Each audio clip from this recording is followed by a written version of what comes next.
बड' लेटेस्ट आपडेटआव बयखौबो बरायबाय। दिनैनि रादाबखौ फरायदों आं प्रमद खाख्लारि।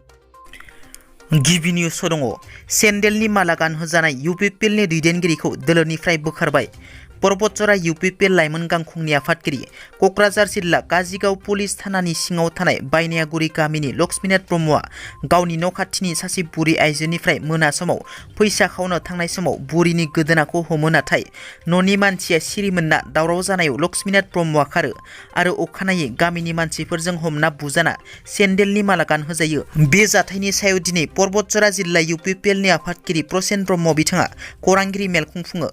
लक्ष्मीनाथ ब्रह्मखौ समाज बेरेखा हाबा मावनायनि थाखाय UPPL दोलोनिफ्राय बोखारबाय होनना फोरमायथियो आरो समाज बेरेखा हाबा मावग्राखौ UPPL दोलोआ माब्लाबाबो गनायनानै लानो हाया होनना रोखा फोरमायथियो प्रसेन ब्रह्म बिथाङा। बाक्सा जिल्लानि मुसलपुराव MP नब कुमार सरनियानि बिबुंथि। फैगौ 2024 मायथाइनि लकसभा बिसायख'थियाव BTRनि गाहाय प्रमद बर'आ बिजाथि महरै गसंगोन। प्रमद बर'आ BJP, UPPL आरो BPF नि बिजाथि जागोन। नब कुमार सरनियानि हेंथायै बिजाथि महरै गसंगोन प्रमद बर'आ। लोगोसे बिथाङा बुंबावोदि हाग्रामा महिलारिखौ मेनेज खालामनानैब्लाबो मासि आवग्रिनो एबा दखल खालामनो थाखाय प्रमद बर'खौ बिजाथि महरै गसंहोगोन। दा समाव गावनि हेंथायै गसंनो हानाय बिजाथि गैया होनना MP नब कुमार सरनिया बिथाङा बुंथियो। मख'नो गोनांदि नब कुमार सरनियानि बे बिबुंथिनि सायाव प्रमद बर' BJP आरो BPF दोलोनि फारसेनिफ्राय मा फिनजाथाय होगोन बेखौ फैगौ समावसो नुनो मोनगोन। क'क्राझार जिल्लानि गसाइगाव ठाकुरपुर गामिनि बावनाय दैसायाव सासे सिनाय मोनै सुबुंनि गोथै सह बोखांदों।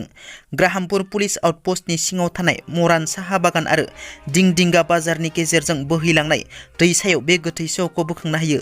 मिथिनो मोननाय बादिब्ला बेलासि समाव जायगानि सुबुंफोरा ना हमबाय थानाय समावनो दैसायाव गोजावना थानाय थासारियाव गोथै सहखौ नुनो मोनो। गोजावना थानाय गोथै देहाखौ नुसननानै ग्राहामपुर आउटपस्टनो खौरां हरो। लोगो लोगो पुलिसआ जाथायथिलियाव नुजाथि फैनानै गोथै सहखौ बोखाङो आरो पस्टमर्टामनि थाखाय देहा फाहामसालियाव दैथायहरो। तामुलपुर जिल्लायाव बिहामजोआ गावनि बिहावनि मोखाङाव दै गुदुंखौ गारनानै होदों। बे जाथाया तामुलपुर जिल्लानि सिङाव थानाय धलकुसि गोरजियापारा गामियाव सोमजिदों। बर' मेथाइ थांनो नाङा मेथाइ खनगिरि राजु जारा सरगियारिनि बिसि सकबिला सरगियारिया गावनि बिहावखौ फंसे बाथ्रा बुंनायखौ रागा जोंनानै बिहावा ओंखाम जाबाय थानाय समावनो दै गुदुंखौ बिहावनि मोखाङाव गारनानै होदों। बे जाथायखौ खालामखांनायनि उनाव बिहामजोआ फिसायखौ लानानै हरनि समावनो खारखोमालाङो। दै गुदुं गारजानाय बिहावनि मोखाङा गाज्रियै जखम जानानै दं आरो मेगन थाइनैबो नुयै जानानै दं। नाथाय देहा फाहामसालिसिम लांनो थाखाय न'खरा गोबां जेंनायाव गोग्लैनानै दं। बिमा बिफाया गावनि फिसाज्लाखौ थाबैनो न' फारसे फैफिननो थाखाय खावलायदों। BTCनि गंसे गामिनि लामाया 5 दान जानायावनो बायलांबाय। जाय समाव आसाम आरो BTRआव जाख्ल'नाय गैयै सरकार खुंनायनि बाथ्रा बुंबोबाय थानाय समावनो BTC बियाबनि 28 नं गयबारि बियाबाव 58 नं तामुलपुर बिधानसभा बियाबनि बेन्दोङाव थानाय आसाम सरकारनिफ्राय 81 लाख रांजों गुडविल प्रजेक्ट बिथांखिजों लुफुंजानाय तामुलपुर जिल्लानि सिङाव थानाय सन्तला गामिनि CC ब्लक लामाया साननैसो अखा हानायावनो बायलांदों। मोसौ मासे गाब्लानो गारि मटर सालायालासिनो लामानि CC ब्लक इथाया गलाङो।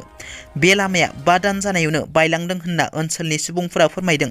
लामा बायनायनि गुबै जाहोनखौ गोदानै लामा बानायनानै लामानि सेराव हा होयैनि जाहोनाव आरो भारत सरकारनि नखर नखर गोग्गो लोंग्रा दैनि बिथांखिखौ लामानि सेरावनो 4 फुट गोथौ जावनानै दोनलांनायनि जाहोनाव लामाया बायलांनो हमदों होनना।